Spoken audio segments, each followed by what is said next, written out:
Hi, I'm Jennifer and this is Emily, and we're getting ready to do a little science experiment. We have just received some swim hardware, and it's a slightly less grade than what I've carried normally. So I wanted to do a full-on test to double check to make sure that this hardware is actually going to stand up with chlorine use. So if you look down here, this is what we are going to be testing. We have a piece of swim lycra, swim spandex, and this is something I actually used for my daughter's bathing suit, and we used this quite a bit, and it ended up disintegrating after probably about a year of swimming at the YMCA, and they really saturate their pool. So I know this one is going to eventually break down. But I got this actually from a reputable business. This is my, what do you call it? My recycled polyester fabric, which I've been using for swimwear. And I've actually been using mine in, I've been going to the amusement parks and actually using my swimsuit that's in this fabric. I also have a piece of rubberized elastic that is also used in swimwear. I personally hate this stuff because every bathing suit I've ever had, this has disintegrated, and I've actually had to go and replace it with other elastic. This is a cotton, I believe it's one of these cotton elastics, and this is also used with swimwear. This is our hardware that we bought, that we actually have been selling for quite a while. It's really high quality, and so I anticipate that there will be no changes to this.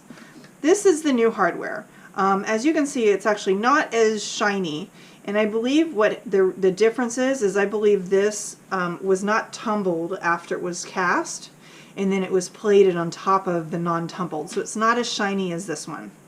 And here is a piece of our nylon coated hardware, and I've actually had several people asking me if they can use this for swim, but I'm not sure, so this test is going to do it.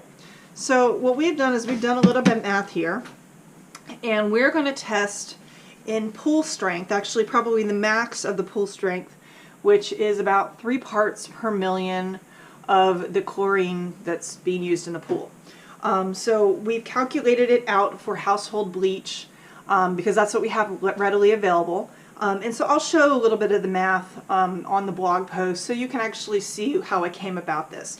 So we're going to use a 5-gallon bucket and basically take 1/8 of a teaspoon of household bleach, and that should about equal the 3 parts per million for the chlorine that is usually found in a pool. We are going to do a control, which is with just tap water, and then we're also going to do another test that is twice that of a really strong pool. So we're going to do about a 6 parts per million. So I don't anticipate there will be really any changes on these.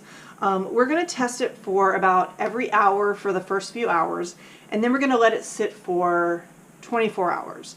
We're going to check to see what it looks like, and then we're going to go for another 24 hours and see where we actually start seeing some degradation of the metal. When we start seeing some degradation of the metal, I'll actually pull everything out, and then we'll test all of the stuff that's in it to see if, hey, did the fabric actually break down at the same rate that the hardware did? And it'll be a good test for us. I don't anticipate there's going to be a lot of changes. I actually did more of a very extreme test by soaking the hardware in direct bleach, straight bleach with no dilution. And I did that for 1 hour, and there were no changes. And then I left it in there for another 4 hours, and then I actually saw a breakdown of the new stuff I got. I think that is very extreme. I don't think that that would actually happen. As long as you don't use bleach in your washing machine, you would never get close to that ratio. But this test will actually show us and show you that this is how you can test your fabric and your hardware if you're not sure it will last for swim. And thank you. Enjoy the experiment.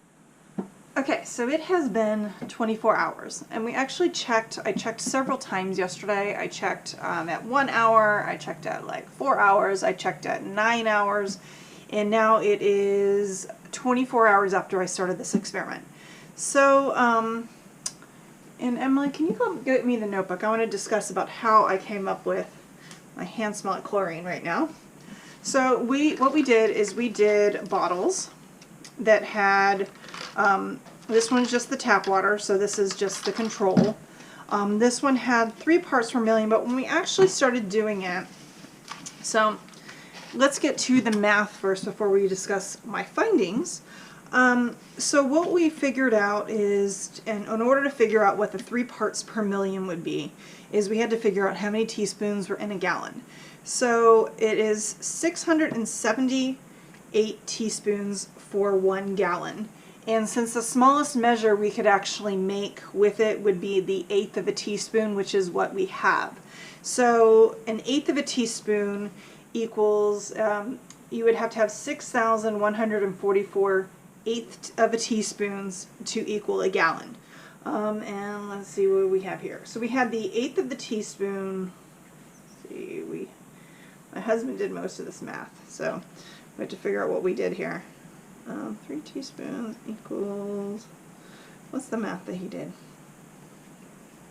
Okay, so he figured out how many parts per million based on the teaspoons per gallon.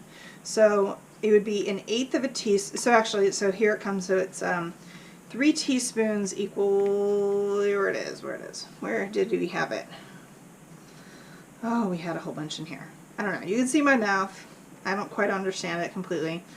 But we ended up with an 1/8 of a teaspoon for about 55 gallons equals 3 parts per million. And chlorine bleach, like for the pool, is about 65% concentration, and household bleach is about 6% concentration. So we multiplied, since we're using household bleach, we multiplied that by 10.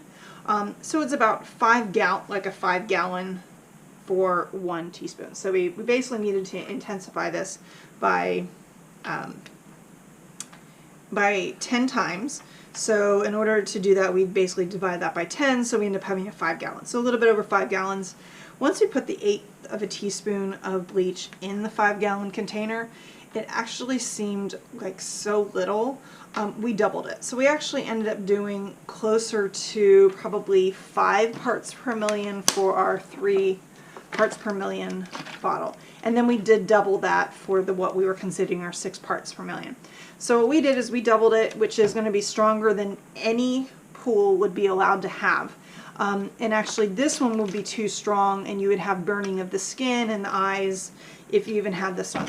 So after 24 hours, here is what I'm finding. So my hands smell like bleach, so I'm going to have to wash them very quickly.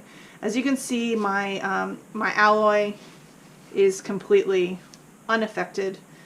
So this one I would go almost as far as saying that this is chlorine proof, but I'm sure under a certain number of hours it will do something. Okay, and so this is the new hardware I have, and as you can see, I'm not sure if you can see, but I can see that there's actually no degradation of the coating. So this actually it's fairly resistant. I don't know if I would go as far as calling this one proof, because I did set both of these in another experiment in straight bleach. This one survived, this one did not. So, and my nylon coating, we'll look at this, and this actually looks good. Doesn't feel like the coating's coming off or anything. We did try to agitate it over the course of the experiment by taking and shaking it, so it would get some movement. So of the rubber elastic, you know, it actually seems pretty decent. The other elastic seems decent. It actually seems like it may almost be kind of disintegrating a little bit because it's not as stretchy. This is that swim spandex, which seems to be doing okay. And here is the other one, which is also doing okay. So as of right now, this has been 24 hours soaking in the water, and I definitely need to go wash my hands.